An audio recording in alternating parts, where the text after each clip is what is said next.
And we move to the next session, which is leadership excellence in family business. And I think all will agree that leadership in a family business, in fact, is a very delicate dance between tradition and innovation, between continuity and adaptation. It definitely requires a very keen understanding of the interplay between family dynamics, business strategy, and the ever-evolving landscape of the real estate sector. So in this session, ladies and gentlemen, we are going to be privy to some insights, the experiences being shared, the strategies from the leaders who have steered their family business with excellence. They are going to be sharing with us certain principles, certain strategies which have not only made them excel in their respective business, but at the same time survive and thrive further, and then passing on the baton to the next generation. So I invite our esteemed speaker. We're going to be also getting an academician point of view in this session. So please join me as I invite Professor Kavil Ramachandran, PhD Professor of Entrepreneurship Practice from ISB. He, ladies and gentlemen, is widely known for his academic and institution building initiatives on entrepreneurship and family business fronts. He has been a professor of family business, entrepreneurship and strategy, and has 36 years of combined experience as an academic at the ISB and the Indian Institute of Management, Ahmedabad. Ladies and gentlemen, Professor Kavil Ramachandran. Inviting Mr. Kumar Gera, the Chairman, Gera Developments Private Limited, the first generation entrepreneur, the founding president of CREDAI, who's been keen in the real estate development business for the last 40 years and is currently the chairman of Gera Developments Private Limited. The company has been developing residential as well as commercial real estate in Pune, Goa, Bangalore, and the US. We have Pavitra Shankar, the managing director of Brigade Group, the second generation entrepreneur with us. She has more than 19 years of experience in consulting, private equity, real estate development. At Brigade, she is primarily responsible for Brigade's residential business strategy and growth with a special focus on the customer experience and data analytics. And then we have our moderator, Mr. Getamber Anand, the past chairman and the president of CREDAI, a first generation entrepreneur, a trendsetter, a revolutionizer, who has reimagined and redefined real estate sector with a very special focus on quality, transparency, accountability, and being customer-centric. And he's passing on the baton and grooming the second generation, Bani, the vice chairperson of ATS. So with that introduction, all over to our moderator, Mr. Getamber Anand. Good morning, everybody. Hi, Baman. Good morning. Hey, morning. Yeah. That's Baman. So we've got a very distinguished panel here. Dr. Kavil Ramachandran has just been introduced, and he's an authority. He's been a faculty in IIM Ahmedabad also for 17 years? 15 years, for 15 years. And he set up this succession and family business faculty in the ISB, which is about, how old would you say now? 15 years ago. And of course, Kumar is a stalwart, we all know, and I've been a big fan of his. You know, I remember meeting you in the lobby of Maurya for the first time, and I was a green thumb. And Kumar बैठा था अपने laptop पे मौर्या की lobby में, and मैं उसके पास गया, मैंने कहा sir autograph. You're Kumar Gera. Remember that? Yes. So that's Kumar. He's a stalwart. He's been right up there for all of us, and he's an innovator. So he has always come up with, you know, a new thought process, be it to real estate, concerned with real estate, technology, and now, of course, succession in family businesses, and of course, leadership in family businesses. Pavitra, and she's the daughter of a dear friend of mine, Shankar. Brigade, we all know Brigade, and she's the youngest of us all here. So we want to hear what she has to say. The topic of discussion is leadership in family businesses. And we were having a discussion पीछे table पे बैठ के कि ये leadership पे करें discussion के succession पे करें family business. We all first generation businessmen. We all have this thought, okay, after us, how do our children keep taking this business that we created from zero to the next level? And I was telling Kumar, I said, हमारे माँ बाप ने तो चवन्नी नहीं दी हमको, तो हम क्यों दे रहे हैं? So, of course, that was in a lighter note. Please excuse me. So, we've all heard this. Hindi में कहते हैं, पूत सपूत, तो पूत is your children. I'm not saying it's a son. पूत सपूत, तो क्यों धन संचय? पूत कपूत, तो क्यों धन संचय? So, I'll just explain it in English. It means that if your offspring are capable and responsible, then you don't need to worry about their future. Because they will make their own future, whether you give them anything or you don't give them anything, they will make their future. So, poot saput, that's if they're good, why do you need to collect wealth for them or think about their future? And poot kaput, so they say if your offspring are not what I just said, you can give them everything on a platter, all the gold and silver and money in the world. They may just throw it away, waste it away. So again, why do you need to do that? So this is, I think all of us have heard this, poot saput to kyu dhan sanche, poot kaput to kyu dhan sanche. I was also reading what Warren Buffett has said. He says, and Warren Buffett has got pots of money.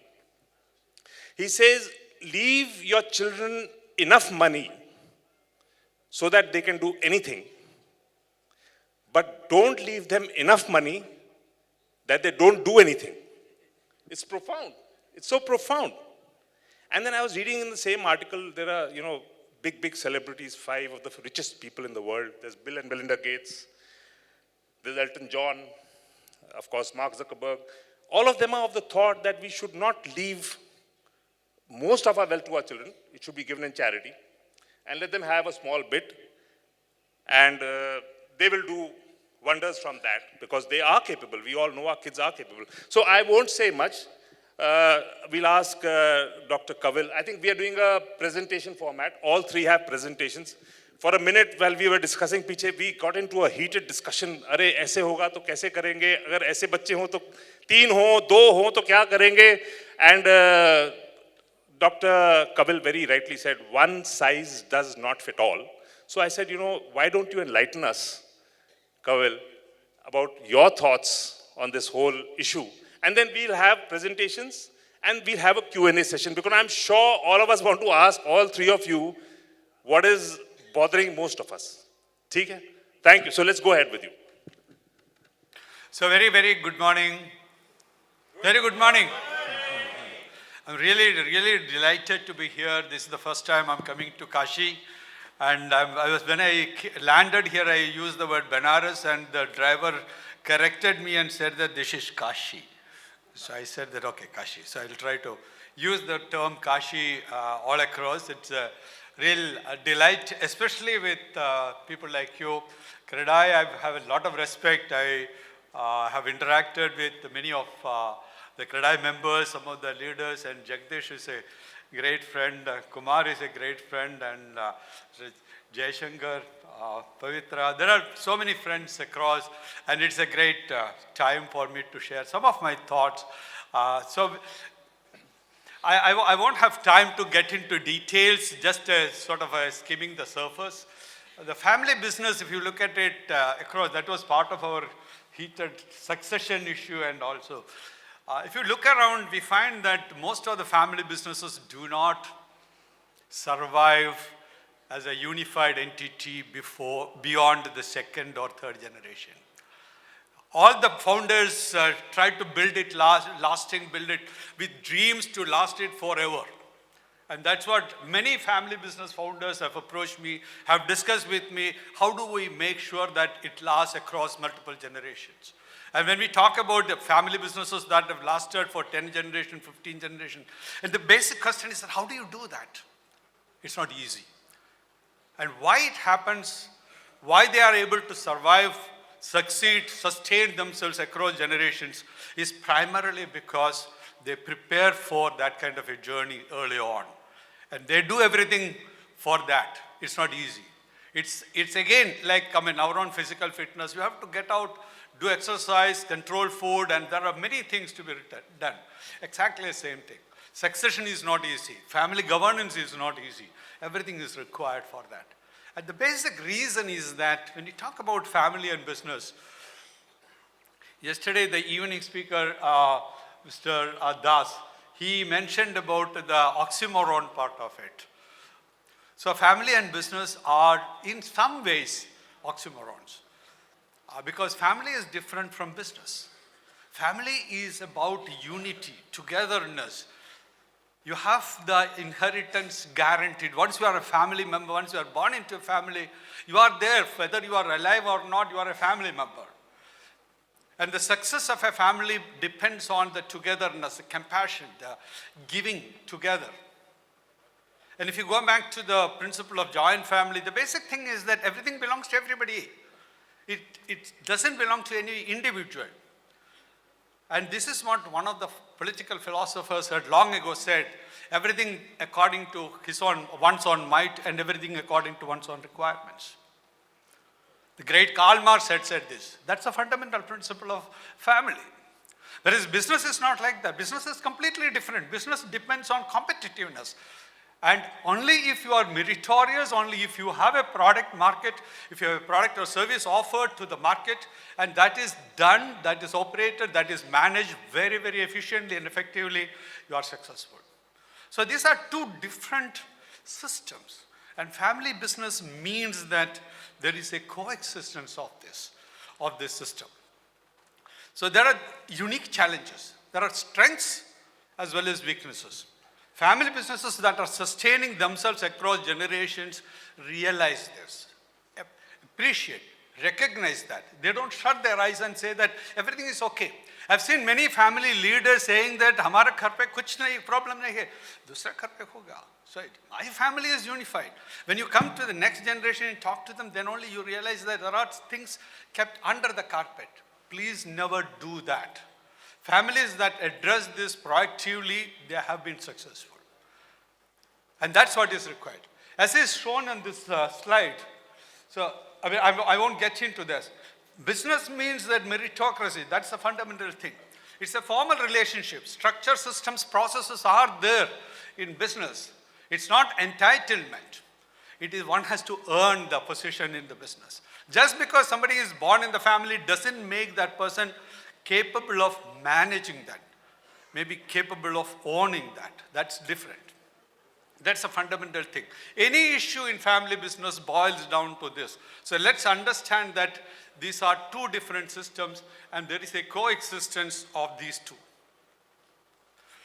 So family and business, initially when the founder is there, family, business, or ownership, everything is overlapping. But over a period of time, you find that not all family members are involved in the business. Some family members are involved in the business.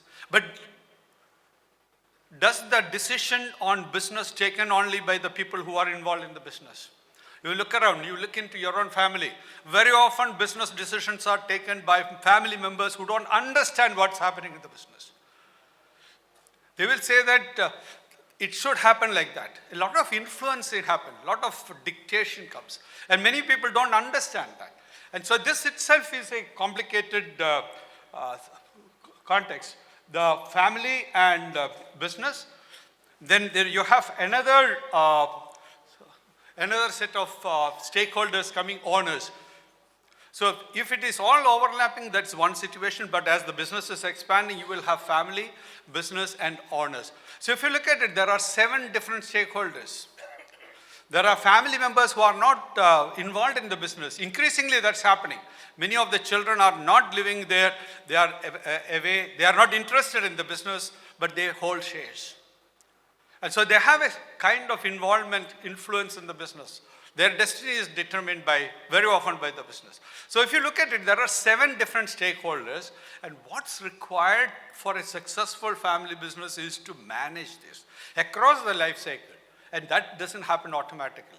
Because everything is dynamic. Family changes, family members change, their perspectives change, priorities change. When the children are small to when they are adults or grown up, those are different.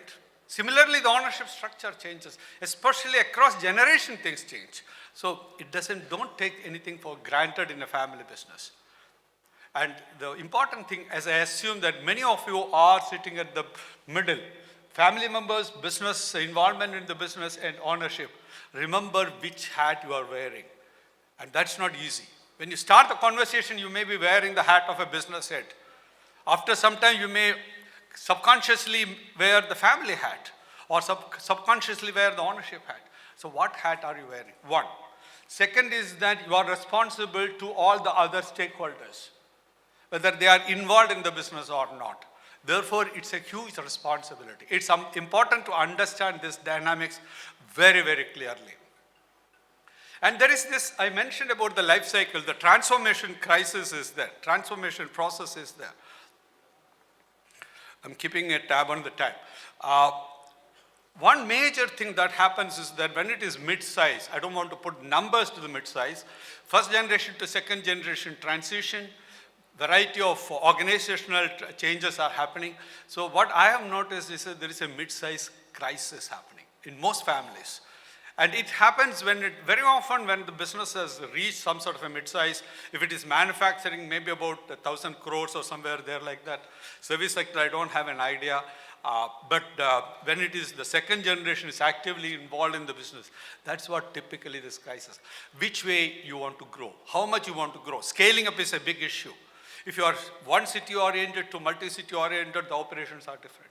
Organization undergoes changes. You have to delegate, you have to let go a lot of things. That requires a lot of strong systems, processes.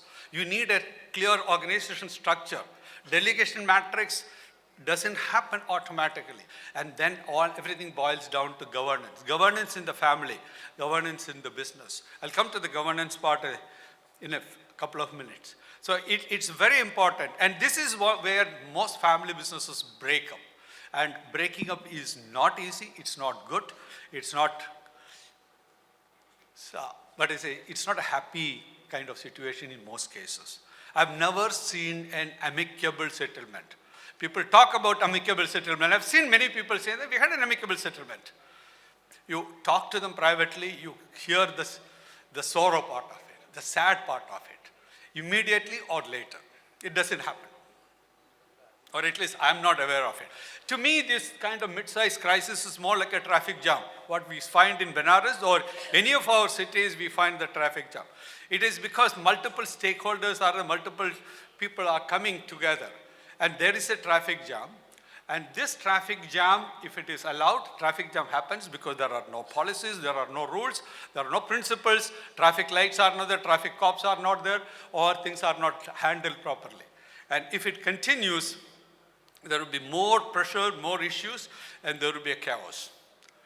And that's a breakup. That's more like a nuclear explosion. It's not only for the joint families, but also for nuclear families. This happens in many nuclear families because increasingly nuclear families are the rule of the game. There are multiple hats when you are wearing. Which hat you are wearing, that's a big challenge. And I'm familiar with many spouses-held family businesses. And the big problem is that when there's husband-wife, are they talking as husband-wife or director, owner, a different context? It's also a big issue. And there are style clashes also. So there are very many contexts that lead to this gridlock formation. That's why I think that analogy of the traffic jam. And fundamental to this, coming to the family and business issue, I find that everything boils down to a lot of dilemmas. Is it right or not? If somebody is not coming to office on time, can I stop that person? Because there is no time fixed. If somebody is spending a little more, is it right or not? Is it acceptable or not? Somebody is shouting at some staff member. Is it acceptable or not? Somebody is recruited into the organization. Is this person qualified or not? Always dilemmas. Families have this dilemma because we apply the family principle, not the business principle. If somebody is born into the family, that person has a seat reserved from the very beginning, and the family members continue to encourage this kind of a thought process in the family. The child onwards gets to know that you are going to be the chairperson or chairman or or some other senior position like that. And that's the big problem. So these dilemmas continue that lead to deviation lead to differences. Until then, you can manage. Differences leading to dispute, disputes leading to destruction. These are my 5 Ds. And why does it happen? Fundamentally, dilemmas are there because there are no policies, there are no rules, there is no process. If somebody is disagreeing, that means that why there is a disagreement. There is no platform for discussion. Corporates have that. Corporates have committees, corporates have structures, corporates have boards. Families typically don't have that. That is why the 5 Ds happen. And my conclusion there is that, sorry, I'm trying to keep a tab on the time. There is no timer here. It's all made by families. You don't need a competitor to destroy the family business. Family businesses are created, preserved, and destroyed by families themselves. Therefore, act early. On the succession part, this photo is taken from the Beijing Olympics 2008. One of the best teams is the US relay team, 100 meters race. And they were not able to pass over the baton. Exactly like the family business. And some of the comparisons, how does the baton change happen? Preparation is very important. In the typical relay race, preparation, scenario building is the rehearsal is there, who is going to run the which lap. That part is very, very clearly mentioned, which is equivalent to grooming. Families need to groom. We have done a study of the very successful family business succession in India. We find that from the very early days onwards, children are groomed, not by asking them to work in the family business, but there is a systematic grooming process happening. And that's important. And the timing of detachment is important. Role redefinition. Many people declare that I'm going to retire at the age of 60, 65 or something like that. They keep moving the goalpost. And role redefinition doesn't happen automatically. And the process is very important. The family and the organization must be ready for that. The future role of the person who is running the race is very, very important. And you need sound governance also. So succession, please take it very seriously. Please prepare for it early on. And family governance is the overarching theme for continuity, which means that governance means the fairness to all. I mentioned about the 7 stakeholders you can have. Be fair to everybody. And very often, many families have write constitution. They prepare their own family agreement through a rigorous process, and that is a mechanism to assure fairness to everybody. Okay, and it has these goals, roles, rights, duties of family members. Policies and processes are very important in families. Basically, it's an iterative process. Please don't outsource the work of a constitution preparation to a consultant and say that I'll sit back, you prepare our constitution and come. You can engage a facilitator. The consultant should be only a facilitator. It's a constitution for you, by you, of you, for yourself and for your subsequent generation. The consultant will come and go, but it is your future. So therefore, engage a good consultant.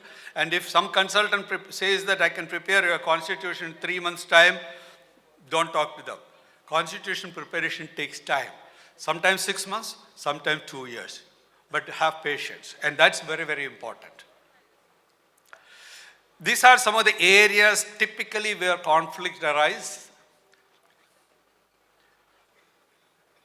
These are areas where there is the overlapping happens. So succession and transformation has 4 dimensions. One is the relay race. It is about the continuity part of it. The second is that the trapeze, which means that it is about the courage to move on. The doubles game is about the collaboration among the people. If you have 2 members, 3 members and the family also to work together.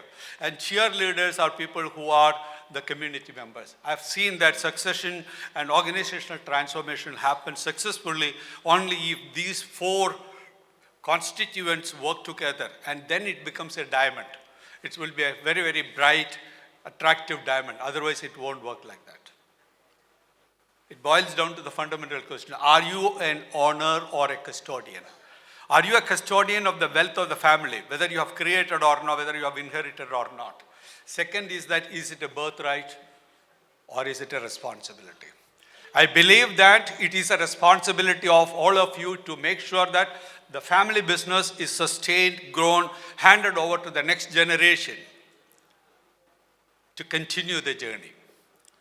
And that is possible only if the value of custodianship, the value of stewardship is ingrained from the very beginning.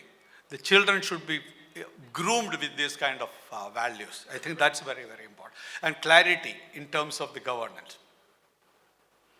And therefore, avoid or manage gridlock. I mentioned this as the requirement for a constitution. Beyond businessmen, this is a big problem in business families. People start talking about business, breathe business, eat business, sleep business, nothing else. Nothing about anything beyond the business, because business exigencies are always there. Please spend time beyond business management. What? And also once a year, at least, like our own health, do a family business health checkup. I mean, there are consultants who can do that, and that's very good. And I finally say that attend satsangs. I'm not religious at all. I'm not talking about religious satsangs. I'm talking about such satsangs. These are forums where people come together, share their experiences, learn, reflect over, and that is what is required. And only if the leadership is steward, then only the family business can emerge as an institution. And that stewardship should be ingrained across all the family members. It should be repeated. Thank you very much. Thank you so much, Dr. Kavil. So we'll quickly run through the presentations, and I'm sure we all have questions. Am I right or wrong? Hai na questions? So Kumar, next on the satsang is our very own Kumar Babaji. My president Moman, my fellow panelists, Getamber, Pavitra, and Ram, my friends in the audience, ladies and gentlemen. A short presentation is what we have been told to make on a subject that can be discussed for months and years and not come to a specific conclusion. It reminds me of the gynecologist who was at a medical conference, and he was asked by the chair to make a very short speech, and he was told 3 times before he came here that very short, very short, very short. And what was the subject? The subject was sex. He was a gynecologist.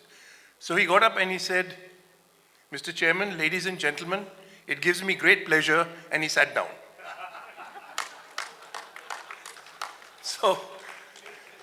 So we are in that kind of a situation today to cover this topic.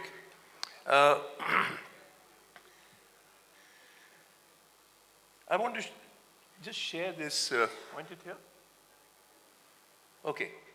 So here's a slide. Ram referred to this. Can you cut these lights, please? Cut the lights, please. Yeah. Ram referred to a similar situation. Now, on the left, you see the family where it's playful, there's love, respect, care for one another.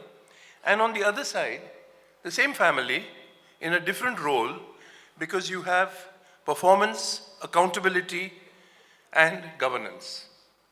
So this is where a fusion is required between the two, and it's not very easy, because ghar ki baatein office mein and so on and back and forth.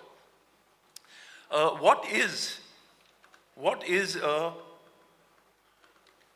क्या हो रहा है इसको? हाँ, अरे? All right, we'll skip that slide. It doesn't matter. We want to have a smooth and continuous functioning amongst family members. What do I mean by continuous? 2 years, 5 years, 10 years, 20 years, multi-generational? I believe it's multi-generational. when we say continuous functioning, it has to be, if we have that goal, and we do, some of us do have that goal, I have that goal, that it must continue. And why? When a family business continues, what happens? A strong brand is created. There is sustainability, wealth, and most importantly, a legacy is built. When you build a legacy, that's real wealth. It's not the money that you distribute to A, B, and C. It's that legacy of the family, that continuity, that respect in the city, that high standards that are passed on, and that brings you a brand, that brings you customers, that brings you financial institutions saying, yes, this is the brand to support. So it becomes very important from that point of view also.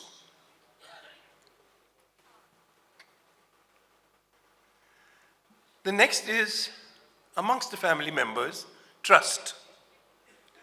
Trust is so important.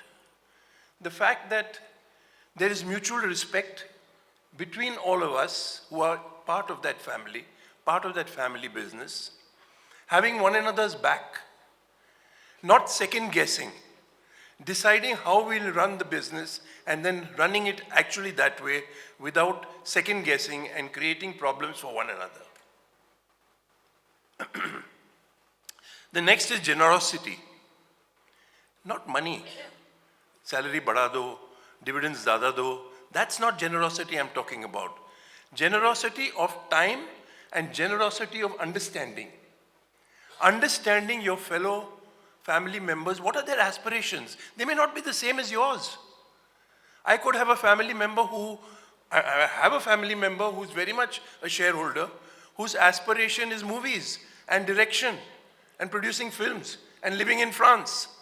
How do I integrate this person with my real estate dhanda in Pune, in Bangalore, in Goa, or in San Francisco? So these are the challenges that you have. So when I say generosity, it is that understanding of the others. Giving your time to other family members. Family members need your time. You're very busy. You may be the CEO, running around doing everything, and you have no time for family members. You're creating problems for the future. So creating the time, yes, of course, money also plays a part, being generous there.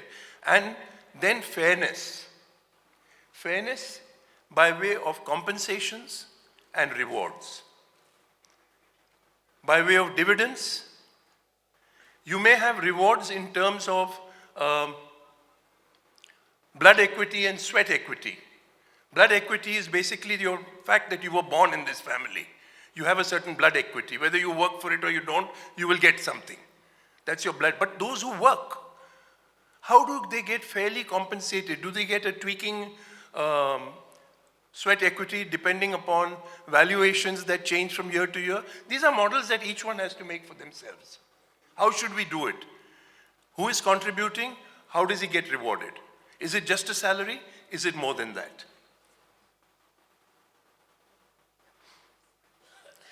All the members have to be aligned on the same frequency and the same page. How does this happen? Our point of views may be different, but we never air them in public. There is a method by which there is a clear difference resolution mechanism. And all this requires thinking and planning and deciding jointly, okay, what is our process? What is our SOP for this family? How are we going to run it? Who's taking the decisions? What happens when there's a difference? How do we resolve this?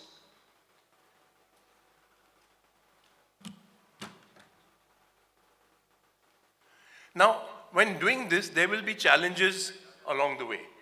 One of them everybody is addressing is poor succession planning.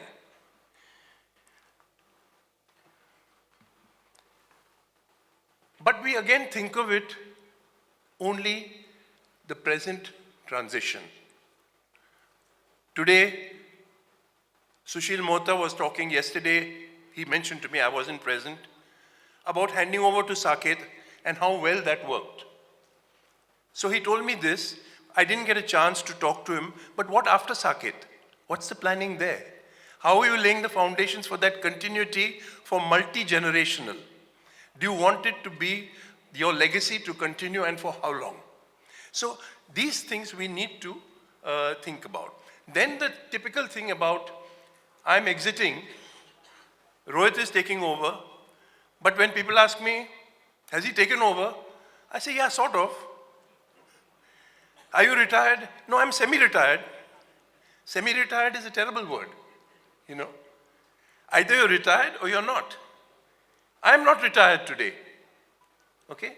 I'm in the shadows, knowingly between all of us that he will be in the shadows.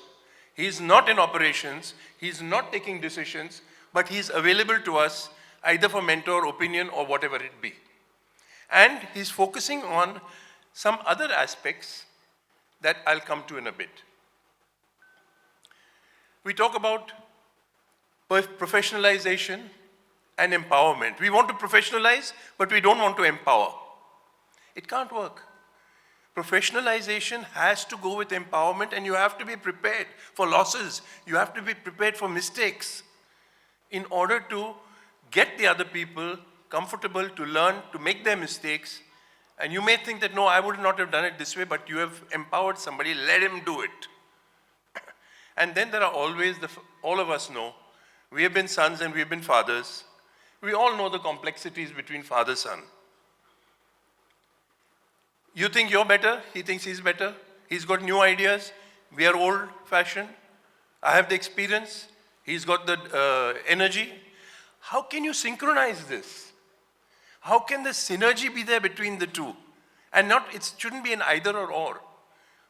When you work, how can that work? And understanding through that generosity that this is what we need to do to get that. What about daughters? What about daughters-in-law? What about sons-in-law? Big questions. Why should a daughter be different from a son in terms of opportunities? No reason. I'm sure some of them could be as efficient, if not more efficient.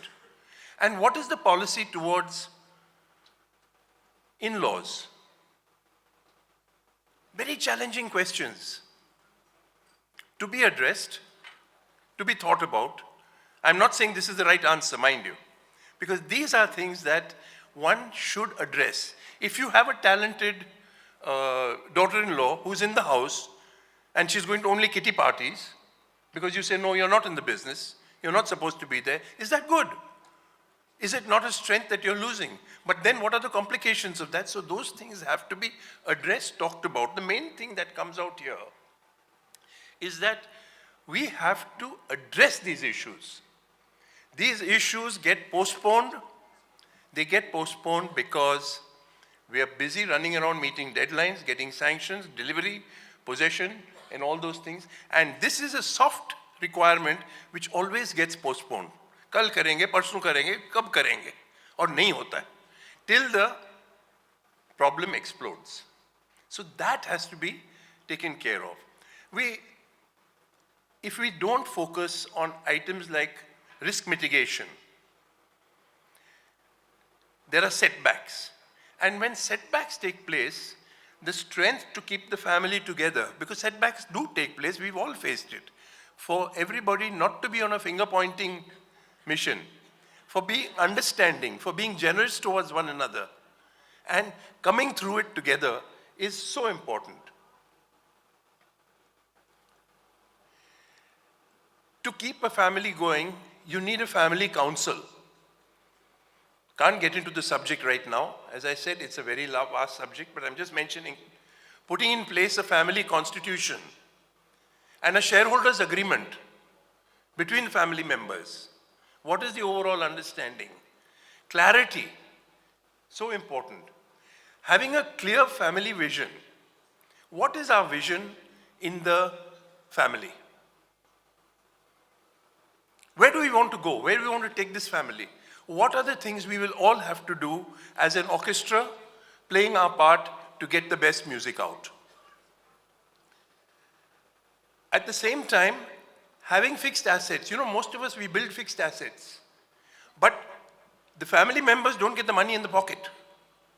So how do you ensure that there's no tightness on personal liquidity as long as the company is doing well, as long as you have the assets, the money must be in the pocket of family members. They must have access to it. It's not about, beta tera hoga kabhi. Mere baad aakh hoga. And then he wants you to go soon. That's not the intention.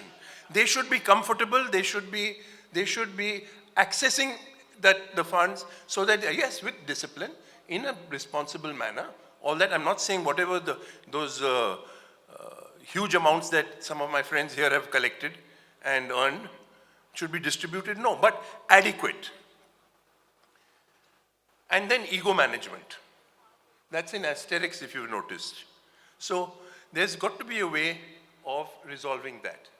Now this brings me to the point of how to make this happen. All these points. Because what's the use of talking about the points if you don't say how and who is going to do this? The most important role is that of the head of the organization. जिसको हम पहले करता कहते थे. The head of the organization is too busy getting clearances, doing other things, making sales, buying new land, doing that. He sometimes forgets all these things. He needs the involvement of a CEO. ये मैं Chief Executive Officer की बात नहीं कर रहा हूँ. In my book, the CEO is the Chief Emotional Officer. Somebody in the family who is the Chief Emotional Officer. Because family has a lot of emotions, a lot of interactions, a lot of issues. Daughters-in-law, son-in-law, wife, or plenty of them. Who's the buffer of that? Who takes care of this? Who ensures कि ये सब smooth चलना चाहिए? The CEO, the Chief Emotional Officer. And that Chief Emotional Officer must be conscious of all that is happening.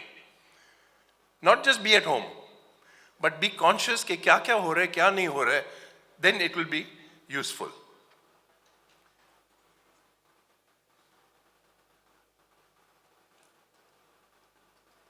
There needs to be clarity about shareholdings. People in the family must know what their shareholdings are. They must know what their rewards are, what their compensation is. Because transparency and clarity is very important. Complete transparency. Amongst these people who are the family, there must be full transparency. You can say after age 18, after age 19, 21, whatever it is. But there must be transparency. And high governance standards. My friend Ram referred to governance as important. I can't overemphasize that. And then accountability. Everyone in the family has to be accountable based upon what the SOP said and what my roles and responsibilities were assigned to me. My God, this is so important. Effective communication within the family. I didn't know this was going on. I don't know about that. Nobody tells me this. Okay? What's happening? Achha ho ya bura ho. The need to share, to inform, to keep the key people. Because your shareholders, your family, it's a family business, they are the key people. So they have to be kept informed. Sustainability of the business, I mentioned to that, and planning for the legacy and the brand. Succession planning. Now here in succession planning, I would just like to add one point. We've talked a lot about this. But the goal, my goal must be that my successor must be better than me. He must perform better than me. He must be outstanding. And I must sit back in the shadows and enjoy his success that he's doing much better than me. Now that is my responsibility to groom him to come to that position. It is when that happens that I have been successful. I can take some credit for it. But we tend to forget that. कि ये मेरी जिम्मेवारी है कि my successor, I've identified him or the family has identified him, अभी उसको how to make him better than me. Multi-generational continuity I made reference to. Please plan a bonding calendar. The whole family the in-laws, that is directly the whole family, must get together a couple of times a year away from your city. Be together, have a holiday together. My last one with my family was 13 of us in Cochin 2 weeks ago. We were there for 1 week and we did crazy things. Lemon and spoon race, three-legged race, all kinds of things. So, so this is the type of thing, the bonding is required between family members. That clears up a lot of things when you meet a couple of times a year and you do that. You can say, yes, Diwali में मिलते हैं, कोई birthday पे मिलते हैं, anniversary पे मिलते हैं, that is different. Getting away together, that togetherness is really important. And please do it now. Don't postpone. करेंगे, कब करेंगे? नहीं. Please start it, start all these things if you want your family business to work smoothly, to be there for the long term, build a better brand, and be more respected.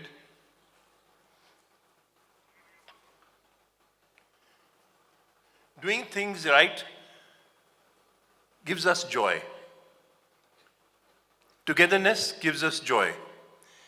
If you don't do these things, you know what togetherness becomes? Becomes a together mess. We don't want that. And look around. See how many together messes are there around us in all industries of family, which has ended up in arbitration, disputes, one fighting the other, the brand going down. The list is very long. And difficult, uncomfortable issues, don't brush it under the carpet. Address it, take it on square. Don't be afraid. Build your team in such a way, your son, your daughter, your whoever is there, your wife, okay? Dikkat aayegi, how do we solve it? I need your help. Please help me to come to this conclusion. I may be the karta, but I don't have all the answers. आपको पूछना होगा. Thank you, and all the best to you all. Fantastic, fantastic. Actually, that's why a lot of us consider you our guru. इतनी maturely आपने इस बात को रखा है, and it seems that you have been through this process to quite an extent and have first-hand experience. Kumar, it was wonderful. I think all of us were in awe. And Ram, same to you. But Jagdish Babu, where's Jagdish Babu? Yeah, I must compliment you. What a lovely structure you've given to this panel. There's Ram, who's got an outsider's third-person perspective into this issue.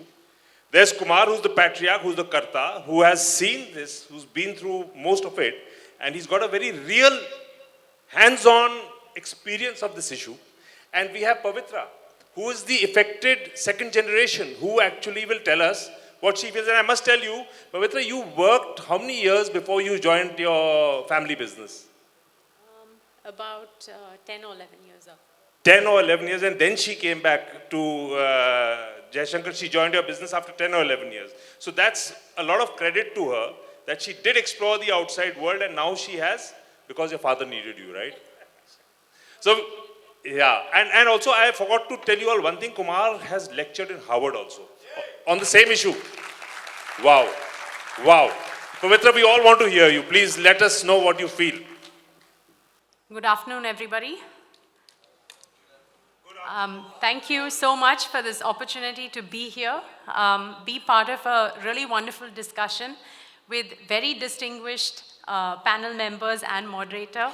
And it's really an honor to share the stage and to talk about something that's a fundamental part of my life. So thank you. So this is basically my perspective on being second generation in a family business.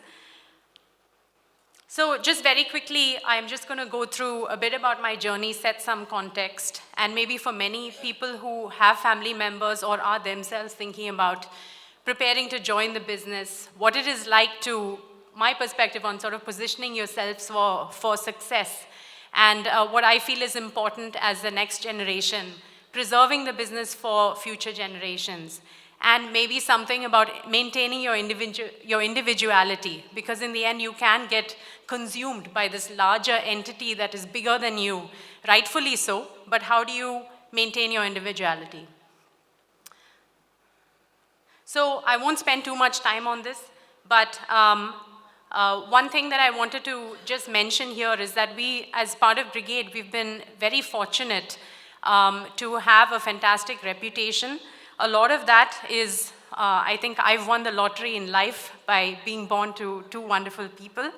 The people who have actually not just had financial success, but at core, they're good and decent people who've given me a fantastic background as to, again, having a good model and role models in life.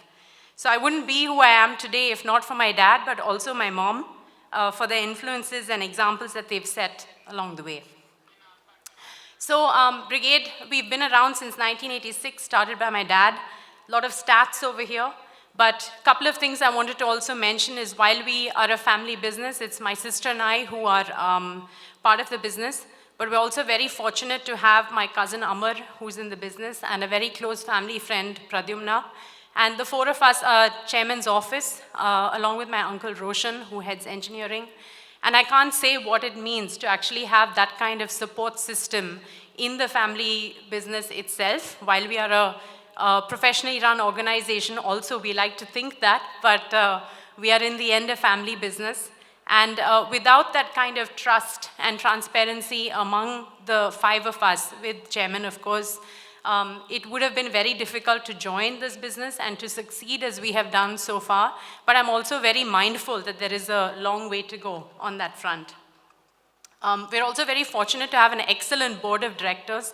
And I would say even if you're not a listed entity, having a fantastic board can actually be a huge support in taking your business forward. So just a very quick run through to give some context. The decision was sort of left to me. There was no forcing to join the business. In fact, maybe it is because of gender or of industry. Joining a real estate business wasn't necessarily discussed or part of our dinner time conversations when I was growing up. But maybe that's all for the best, right? Because I came back to the business myself. I worked outside the business. I studied abroad, both my undergraduate and graduate degrees in the US. I worked for a consulting firm. I worked for a private equity firm in real estate.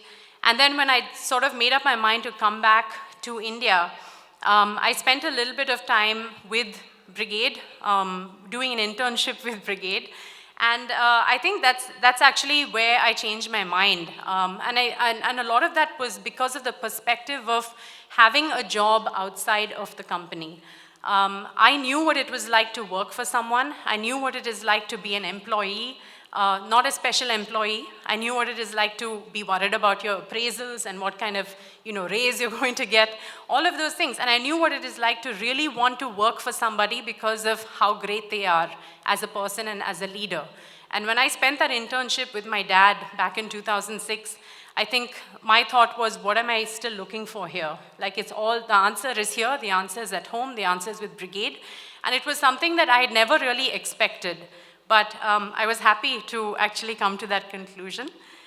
So, a big part of it was that I came to that realization on my own. And I think that's a huge part of the peacemaking in terms of being in a family business as well. Also, that experience gave me a lot of skill sets. In every experience in life, I think you can take something away from it. You can learn something. I did something totally different. I was an actuary. I don't even know if people know what that means. But it was a very technical job. But I learned how to use data, how to look at numbers, how to have an analytical mindset. And I think a lot of that has made me successful in the things that I undertake today. So, every experience can actually set you up for success. I had a bit of an entrepreneurial journey as well because I set up an office for Brigade in the US as marketing for Brigade. Again, I came from a finance background. My dad said, if you want to help with Brigade, you'll have to do sales. And I thought, I can't do sales. I'm a finance person. I don't know what that's like. But that was actually a great opportunity for me. As a result, when I came back to India, my natural position was with the residential team. And that was how my career took off within Brigade as well. And finally, I opted for an execution role. A lot of us enter the business and we're told to shadow or maybe just follow around our chairman and our promoters. But after some time, I opted to get into the weeds, to roll up my sleeves, to manage the team.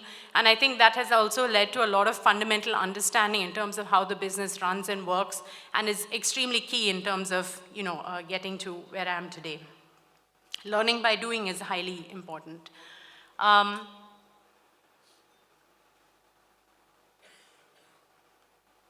Yeah, so that's kind of where we are today, but some thoughts on maybe what lies ahead, and maybe as part of second gen also, these thoughts do run through our heads. Where do we want to play? Today we know where the business has come so far, but what are the opportunities that are afforded to us today? How much do you focus on core business? What should you look at in terms of the future?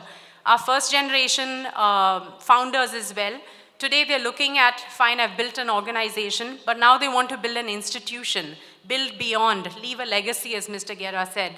So while that is happening, someone needs to be making sure that the core business continues to run and and we're setting up the processes and setting up systems in place so that we preserve it for the next few generations. And also just where we stand in today's country, today's India, the kind of opportunities that are out there, the kind of potential for growth for the economy as a whole, I think it's a very exciting time. And these things are, basically top of mind for many of us taking businesses forward. So just a few parts of that perspective. Preparing to join the business, I think my advice is understand the ethos of your family.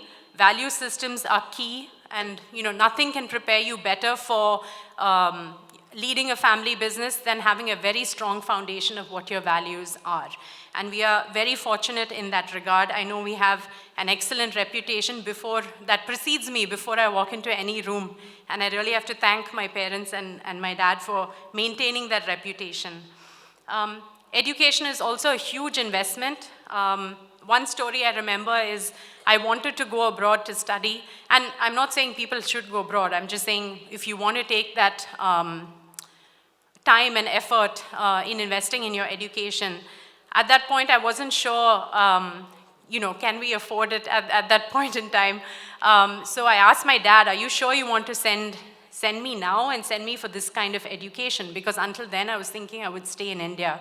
And what he said that day still stays with me today. He said, I'm investing in you. I'm investing in your education. And I still remember that today because it's very true. And it was a big deal to send an 18-year-old off to the US, 18-year-old girl off to the US back in the 90s, so thank you. Also invest in your work experience because like I said before, having that diversity of perspective that you can bring back to your business is very important.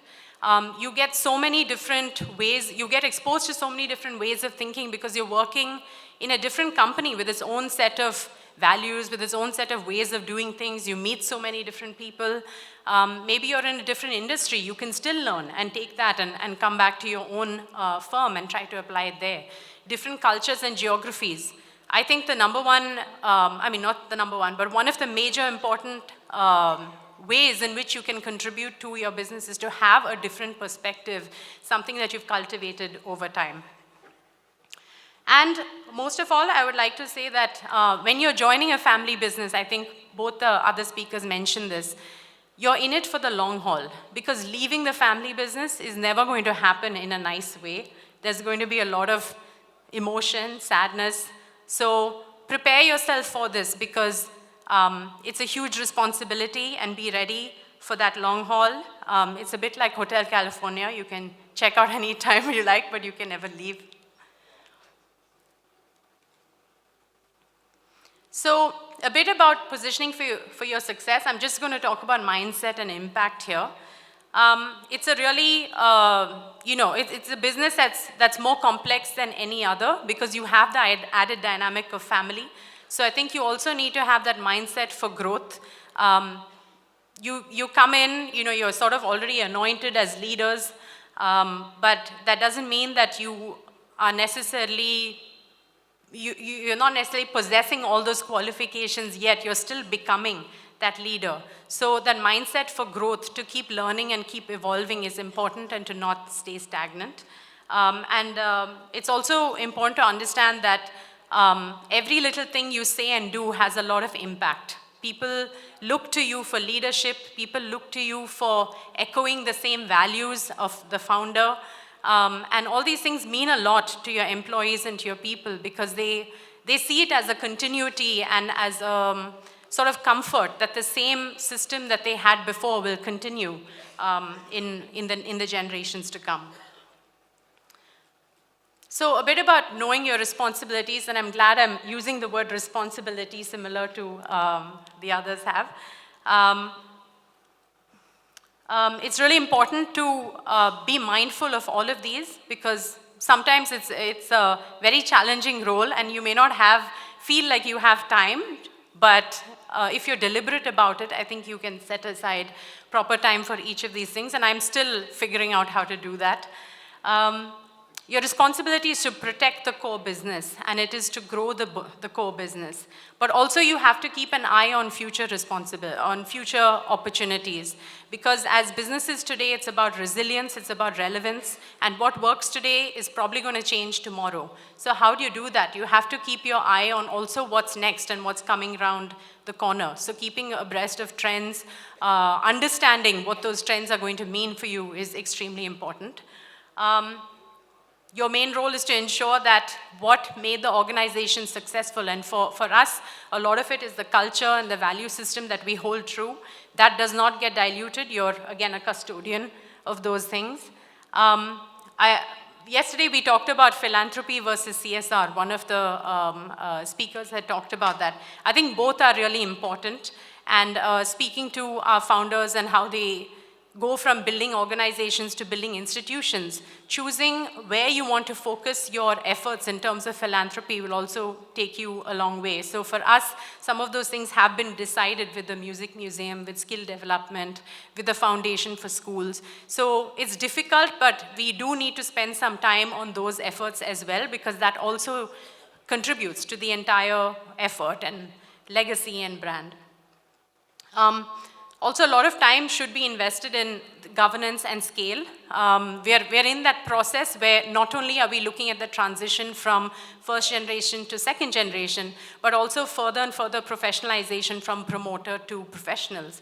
And I think we're dealing with some of those struggles as well, because it's not so easy to let go and let others make those mistakes and maybe give them that room in order to do so. It's a tough thing. But if there is a structure and a system around it, I think that's what we are all trying to aim to work towards.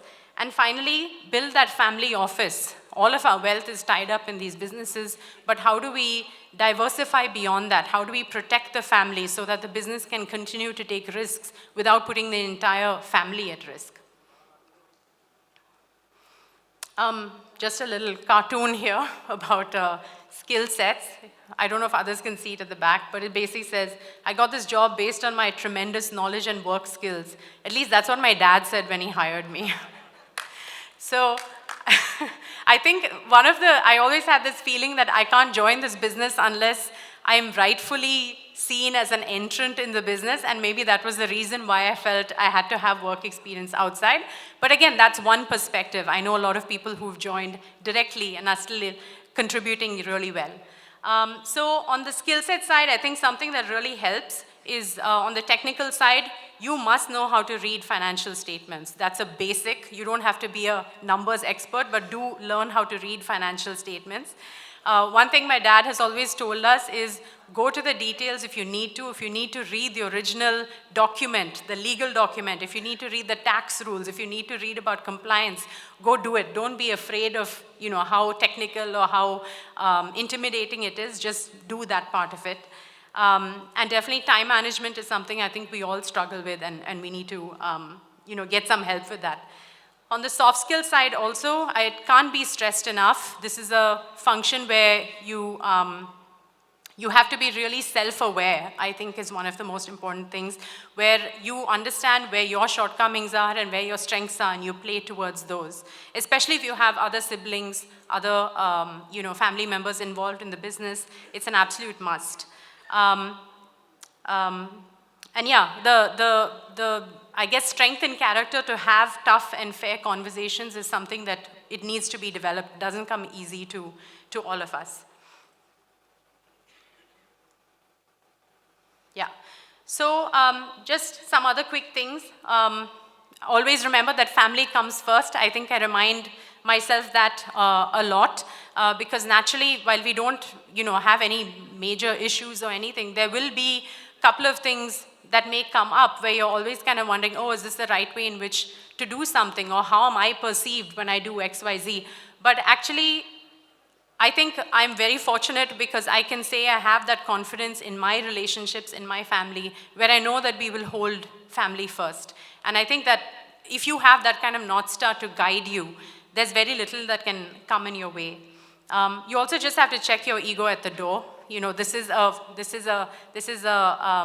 enterprise where multiple people have a stake in it, and together you can actually do better than if one person is seen as doing better than others. So, having that mindfulness that it's not about your ego, especially among siblings and among colleagues that you work with is really important. And one thing that I feel has helped me a lot is challenging the status quo. Again, the family business and the business has reached a certain level because of the way in which it has worked. But what worked before sometimes doesn't necessarily always work in future. So knowing what to challenge, knowing how to challenge it, and maybe what to set rolling in the future is something that we should all have our eye on. And it's a tough role, so I think, this superhuman attitude of, I can do everything, I already know how to do it. It's very easy to lionize our founders and very easy to get carried away with who we are as people just because we have this great platform and opportunity. But it's important that we keep seeking out resources to keep evolving. Again, we are all developing leaders. So it's important that we get that kind of coaching, that kind of advice in terms of how to do things better, because that only serves to inspire everybody in the organization.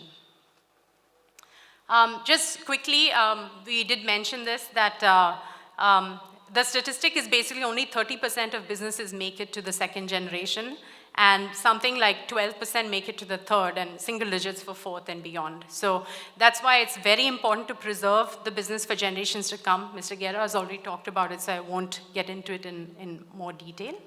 And finally, on maintaining your individuality, one of my concerns joining the business was, I don't think I can do a good job as my dad, or why would they think that I'm a good person to join this business? And I remember asking my parents that, and they said, all you need to do is have good intent and some common sense. And I think that really helped me sort of not make it out into a bigger deal than it is.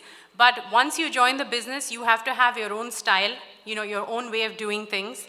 And keeping aside time for yourself to do something, I basically find this a challenge.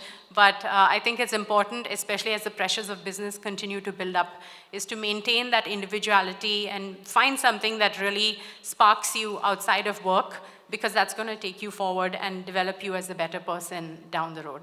And finally, I would say this is a fantastic platform. It's got its own challenges, but the kind of opportunities and the kind of forums that I get to be a part of because I've taken up this role is truly fantastic, and I'm grateful for it every day. And it makes me want to work hard and make sure that we preserve this for the future, because those are, as a parent also, you want to think about how do you make your child live their best life and be their best self. And I think sometimes that's what a family business is doing. You're trying to give your future generations that chance of becoming something more than what you think you can be. So I'm always grateful for this opportunity and the platform, and trying to have fun while I'm doing it. So thank you so much for this opportunity to speak. Thank you, wonderful. Pavitra, I must tell your father, Shankar, your company is in very good hands. And is your sister here? She's not here. And Amar is here. I met Amar. But wonderful to hear from you. And the biggest compliment we get as the first generation is when you people say good things about us. It feels nice, but the sanskar that you have carried forward, like you were telling us how your parents are responsible for who you are. I think she needs a big hand. और हमारे सारे बच्चे ऐसे ही करते हैं. We may have our disagreements, but this particular thing that you all say about us, it really makes us feel that we did something right. And parents feel Yes. so nice. Lovely. Do we have time for some questions? No. He's saying no. Absolutely no. Not even one, two. Yes, sir. Please. Shantilal ji. आप mic दीजिए.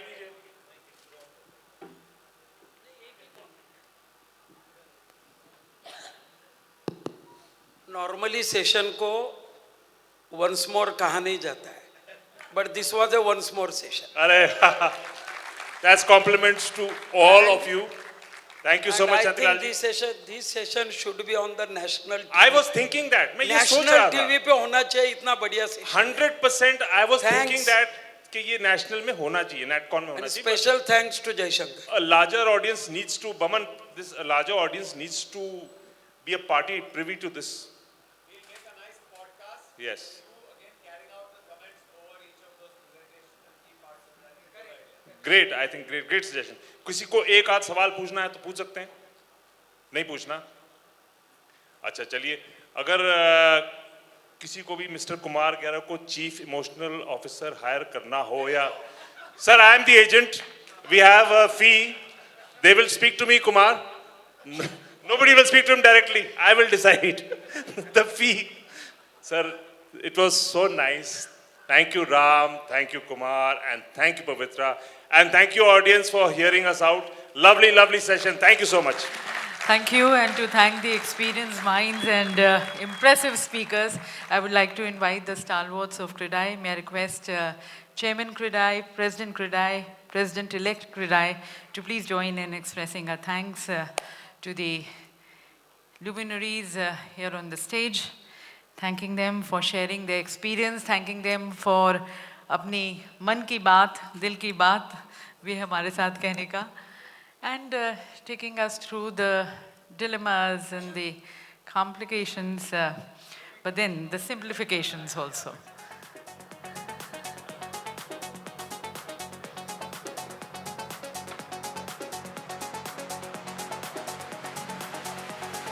So as we said earlier, family businesses and the succession, definitely a delicate dance between tradition and innovation and continuity and adaptation, but then so very well managed and then also guided here by ISB professor, thanking him also, thanking Mr. Getamber Anand for so very well moderating this session. Again, the experiences speaking here.